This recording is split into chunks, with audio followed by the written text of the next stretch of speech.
प्रदेश के सीएम मनोहर लाल जनसंवाद रहे हैं, दूसरा दौर चल रहा है।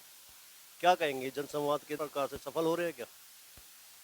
जो मुझे बहुत इस बात पर तरस आता है कि जो व्यक्ति पिछले 9 साल से मुख्यमंत्री है और उस व्यक्ति को आज तक भी हरियाणा की तकलीफों के बारे में कोई ज्ञान नहीं है, जानकारी नहीं है। महज अहंकार और घमंड में पुलिस के और प्रशासन के दम पर गांवों के दौरे रखते हैं, नाम जनसंवाद रखते हैं, वहाँ लोगों को अपमानित करते हैं, महिलाओं को अपमानित करते हैं।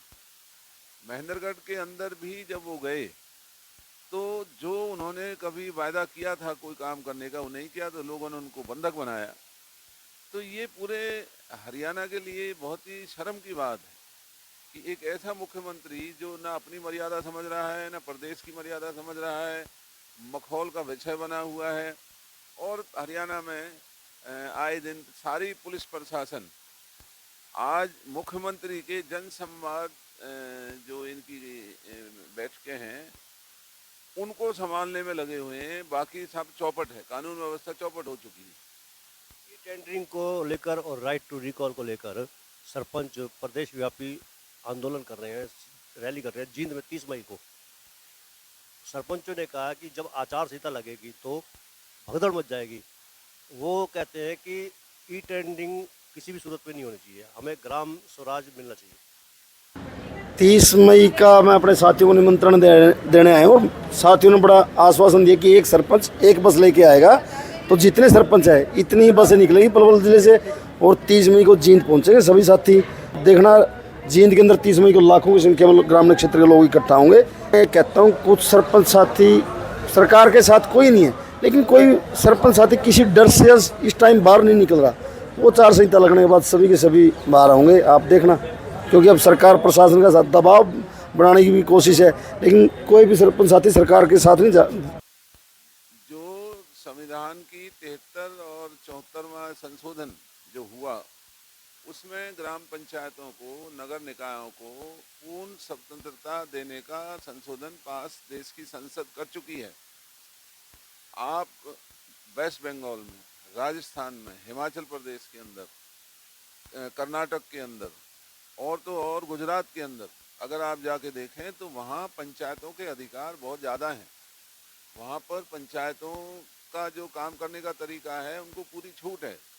हरियाणा के अंदर क्योंकि मुख्यमंत्री को लोगों का कोई तजर्बा नहीं है और वो आए दिन सरपंचों को जो अपमानित करने की भाषा बोलते हैं, ये शोभा नहीं देता एक मुख्यमंत्री को कि जिन सरपंचों को लोगों ने चुना है बिना आजमाए, बिना कोई उनसे काम कराए आप उनको बेईमान कह रहे हैं।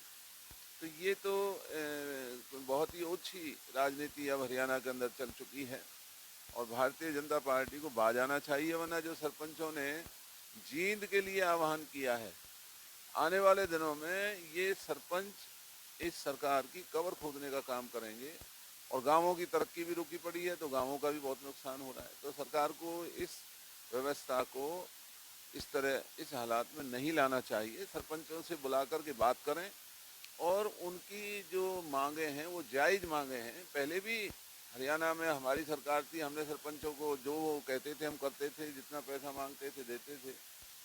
जहाँ सरपंचों की शिकायत आती हो वहाँ सरकार अपनी कार्रवाई करे, लेकिन हर सरपंच को बेईमान कहना ये एक बहुत ही ओछी राजनीति भारतीय जनता पार्टी कर रही है।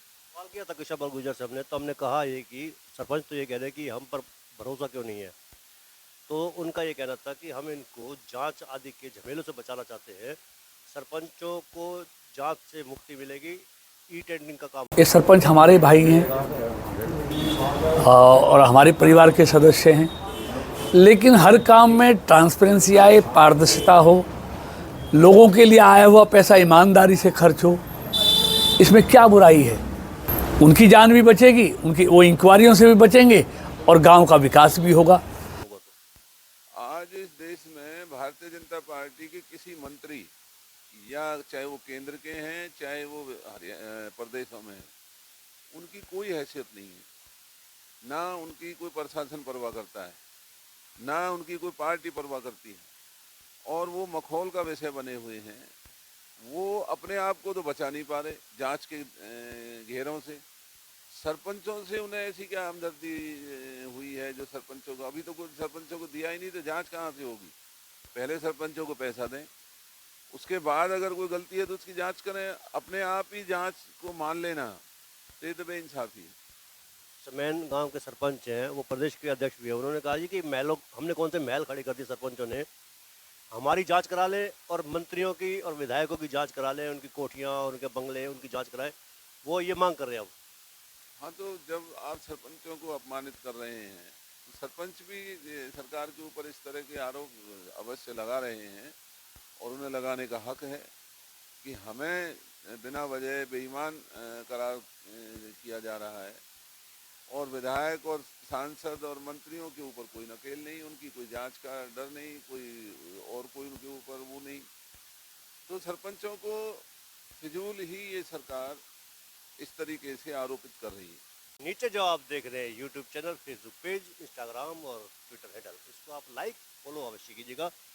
कमेंट बॉक्स में अपनी एक अच्छी सी प्रतिक्रिया अवश्य दीजिएगा। चैनल आपको कैसा लगता है ये भी कमेंट बॉक्स में अवश्य बताएं, और इस खबर के बारे में तो ज़रूर बताएं। धन्यवाद। जय हिंद, जय भारत।